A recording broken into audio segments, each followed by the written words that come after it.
मैं हूं अलीशा अब्बासी। शामिल करेंगे news headlines. Khyber Pakhtunkhwa assembly का इजलास आज होगा या नहीं वाज़ेह न हो सका। असेंबली सेक्रेटरी ने ताहाल इजलास बुलाने का एलामिया जारी न किया। गवर्नर का इजलास बुलाने का हाथ असेंबली सेक्रेटरी ने महकमा कानून को भिजवाया था। महकमा कानून आज गवर्नर के तलब करदा इजलास से मुतल्लिक हतमी राय देगा।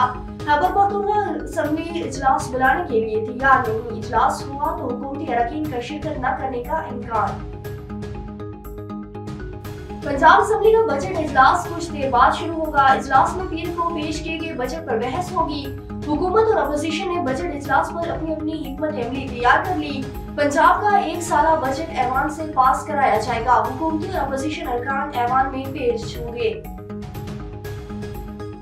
कराची के इलाके में झगड़े के दौरान फायरिंग, 8 साला बच्चा जाबाज, एक नौजवान जख्मी। फायरिंग करने वाला मुलसिम नसरुल्लाह भी पुलिस मुकाबले में मारा गया। हलाक मुलसिम का एक रोज कत्ल, जख्मी नौजवान अब्बास से झगड़ा हुआ था। मुलसिम ने होटल पर बैठे अब्बास को फायरिंग करके जख्मी किया। मुलसिम की गोली लगने से राहगीर 8 साला बच्चा निसार जाबाज हो गया। Army chief general Asim Munir का मौशियत की बहाली में भरपूर हमायत मुआवनत के अज़्म का अजहार। मुआशी सलाहियत की मुकम्मल इस्तेमाल के लिए महफूज माहौल यकीनी बनाएंगे। ISFC की एप्स कमेटी इजलास का एलामिया जारी। एलामिया के मुताबिक मुल्क को दरपेश चैलेंज से निकलने के लिए इत्तेफाक राय से आगे बढ़ने पर जोर दिया गया। पॉलिसी के तसलसल और मुल्की मफाद में सख्त फैसले लेने के अज़्म का भी इरादा।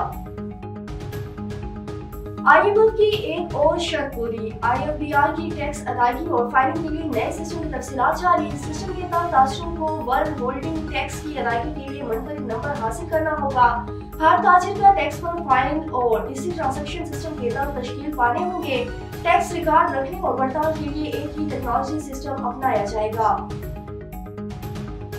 हेडलाइंस आपने सारी खबरों के लिए इतना ही। मज़ीद खबरों और अपडेट्स के लिए देखते रहिए A1 TV। A1 TV, सब पे नजर, अंदर की खबर।